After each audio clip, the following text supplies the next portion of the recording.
corpo, marido, cabeça da mulher, Cristo, cabeça da igreja. Aqui a gente vai começar já a moldar algumas coisas para a gente compreender também aquilo que eu coloquei no tema da live sobre o segredo do casamento de Cristo. Noiva, reis, sacerdotes. Tá? A gente também vai entrar ainda sobre a questão de poligamia, monogamia. Mas prestem bem atenção que interessante. Quando você começa a entender essas separações aqui, a gente vai começar a situar essas questões de noiva de Cristo, Cristo, reis, sacerdotes. Você começa a ter um vislumbre.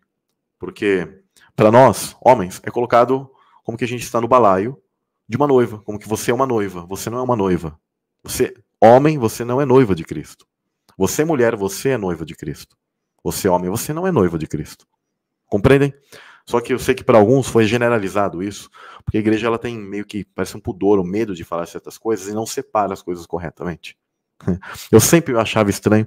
Quando falava isso, aquilo desde criancinha, eu sou noiva de Cristo, mas eu falava, nossa, eu não sou uma noiva não, pensava, né? Eu não vou usar véuzinho, não. Ah, é símbolo. Cara, todo símbolo possui uma literalidade no mundo celestial. Só que então, quem são os homens nesse contexto desse casamento? Desse macro casamento? Como é isso? Né? Efésios 5, do 24, diz o seguinte: esposas, cada uma de vós respeitai ao vosso marido, porquanto sois submissas ao Senhor. Porque o marido é o cabeça da esposa.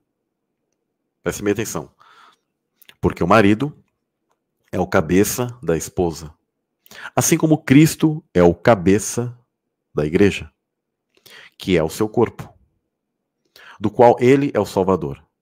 Assim como a igreja está sujeita a Cristo, de igual modo as esposas estejam em tudo sujeitas aos seus próprios maridos. Aqui eu não estou falando de machismo não, tá, pessoal? Estou falando que há uma hierarquia, há uma organização que Deus ele colocou da mulher em submissão, ou seja, aceitar aquilo que o homem ele coloca como última palavra, porque Deus ele sabe o que ocorreu nos céus. Quem já acompanha meu material, eu já falei sobre a queda dos anjos, sobre a figura do Pai, a Ruach, sobre algo que tem a ver com a mãe das abominações. Vocês já sabem quem é. Tudo que ocorreu. Então, por que Deus ele organizou as coisas e está tudo em harmonia? Tá? Não é por nada, não, mas aqui não fica nenhum tipo de lacuna que o sistema religioso não vai te explicar. Mas aqui não fica nenhuma lacuna. É por isso que Deus ele dava muita ênfase de haver um tipo de última palavra em relação ao masculino ali, ao homem, como cabeça. E aí diz o verso 25, maridos, cada um de vós amai a vossa esposa, assim como Cristo amou a sua igreja e sacrificou-se por ela, a fim de santificá-la, tendo-a purificado com o lavar da água por meio da palavra. Eu ia falar aqui um nível, mas eu vou falar aqui, tá? Um nível.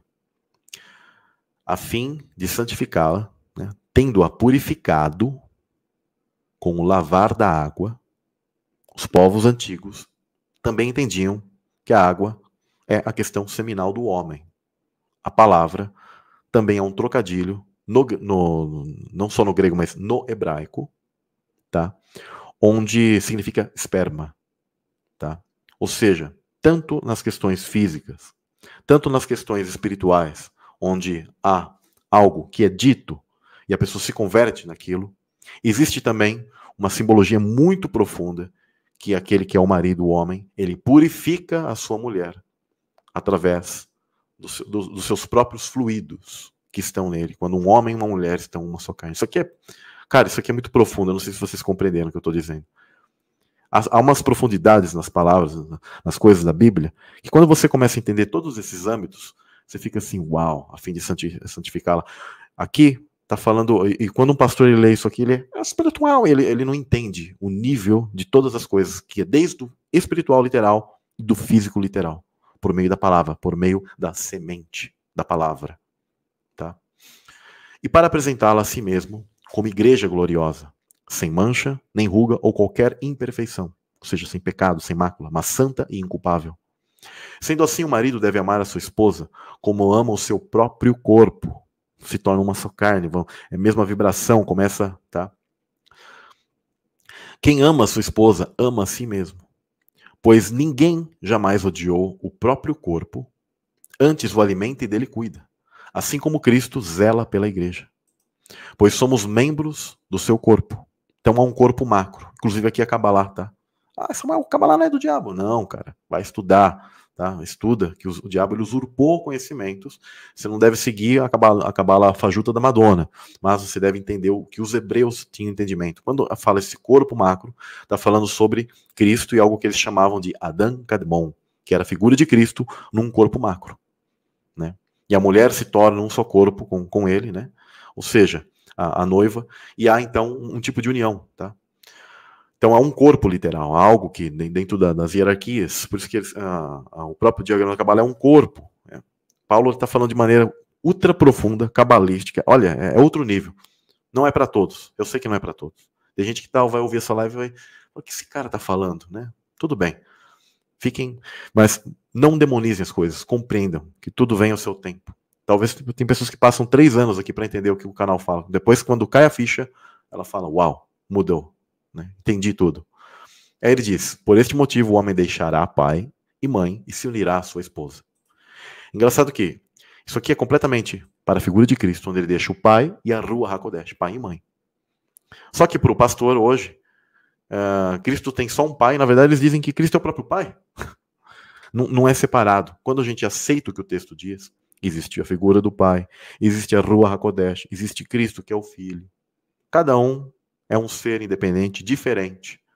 Não aquela trindade católica, que Deus 3 em 1, mas uma família divina. Como já coloquei lá no Telegram e outros irmãos que, graças ao Eterno, também já possuem esse entendimento. Cristo, ele literalmente, quando ele terá a sua união com essa noiva, ele deixa pai e mãe. Não é só deixa pai. Fica o versículo manco, coxo, fica manco o versículo. Não, ele não tem mãe. Não, para você. Porque se você estudar o hebraico, entender o que os mestres entendiam, por isso que ele falou para Nicodemos, ele começa a falar sobre essa questão de nascer de novo e a ligação do espírito, a Ruach HaKodesh, com mãe, com o papel de mãe, de nascer de novo, do qual nós espiritualmente nasceremos de uma mãe, da Ruach HaKodesh, para o Pai, para o Eterno. Por isso que estamos em um lugar que tem dores de parto, é como se aqui fosse um grande ventre.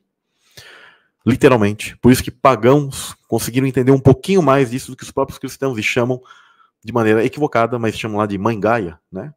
Mas é interessante que o paganismo ele usurpa coisas daquilo que são reais, e aí acaba que o cristão não entende nada, nega tudo, também nega a Bíblia e nega os textos, né? Então, Cristo, ele cumpre isso, ele deixa pai e mãe também. Se você não suporta isso, não tem problema, tá? Pense como quiser. Pense que ele é órfão de mãe e apenas só tem pai. Pode pensar como você quiser. E aí diz, e os dois se tornarão uma só carne. Haverá uma união de Cristo e a igreja, tá? Este é um mistério grandioso. Paulo ele já começa a se conter para falar, porque é difícil falar, né? Este é um mistério grandioso. Refiro-me, contudo, a união entre Cristo e a igreja. E aí ele até se abstém. E eu também vou me abster de ficar falando essas coisas. Portanto, cada um de vós amai a sua esposa como a si mesmo. E a esposa trate o marido com todo respeito. Tá? Então, marido, a sua esposa, ela é parte tua, completamente. Cada vez mais que vocês estão juntos, têm uma união, vocês vibram, vocês têm frequência, vocês já chegaram em algum momento ter um pensamento e falei, amor, pensei em você hoje, agora, tal coisa e tal momento. Ela falou, nossa, em tal hora eu também pensei em você, ou seja, uma conexão, telepatia. Há uma conexão entre vocês. Isso existe até entre uma mãe e um filho, existe até entre, né, pai e filho, irmãos, gêmeos. Existe isso. E as pessoas não entendem, né, porque elas estão completamente materializadas, mas principalmente entre um homem e uma mulher, né, o marido e a esposa.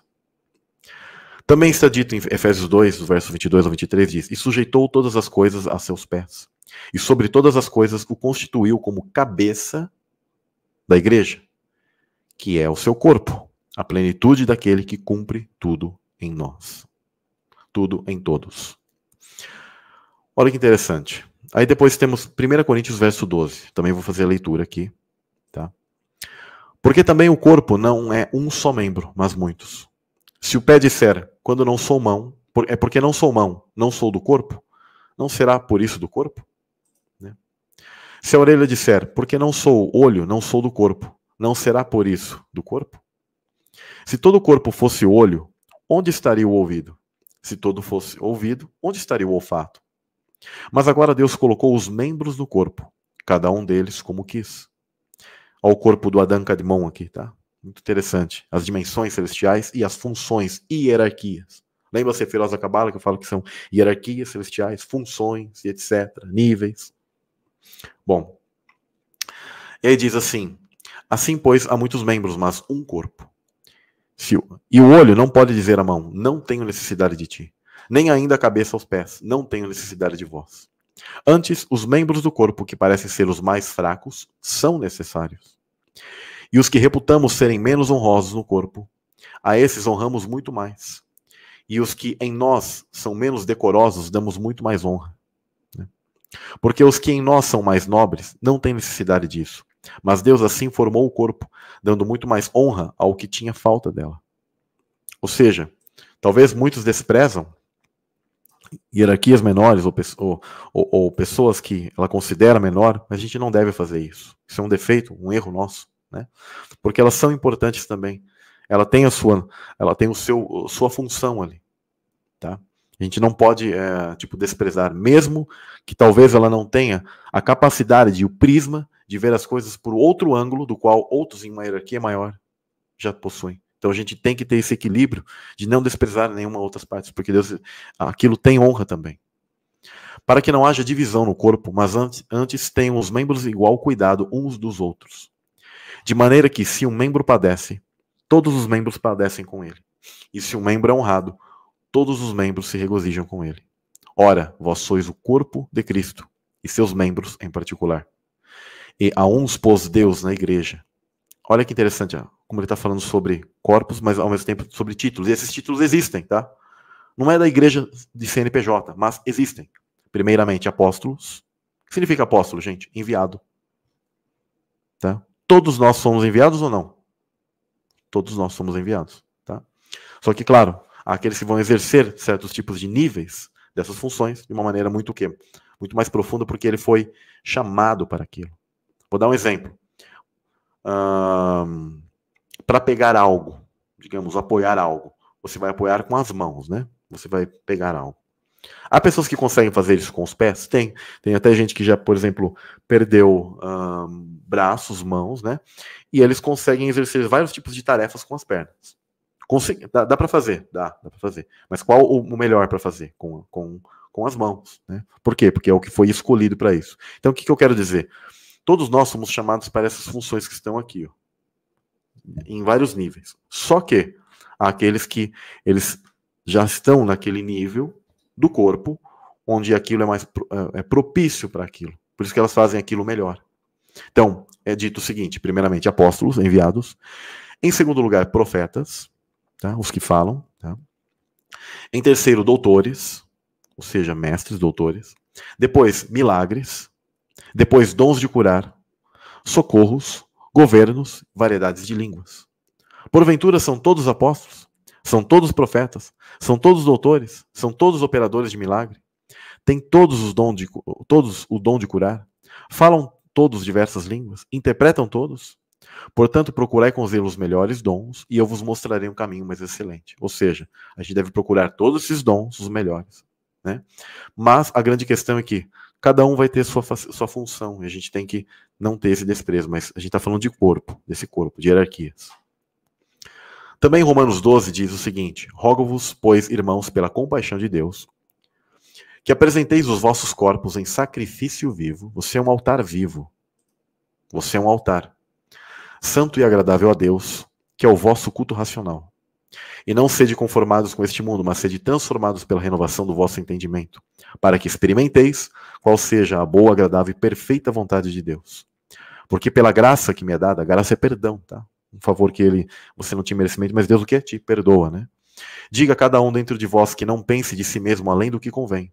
Antes pense com moderação, conforme a medida da fé que Deus repartiu a cada um. Porque assim como um corpo tem muitos membros, e nem todos os membros têm a mesma operação, assim nós, que somos muitos, somos um só corpo em Cristo, mas individualmente somos membros uns dos outros. O que eu quero falar sobre esse ponto, pessoal? Tá? Você, homem, você é o cabeça, como Cristo, porque o homem Ele é um cabeça. Tá? Cristo é o cabeça do corpo. Então, todos nós, homens, somos como a figura de Cristo e nós somos diferentes. Nós nos casamos com um tipo de noiva. Tá? Nós formamos parte desse corpo macro, mas as mulheres que são essa noiva.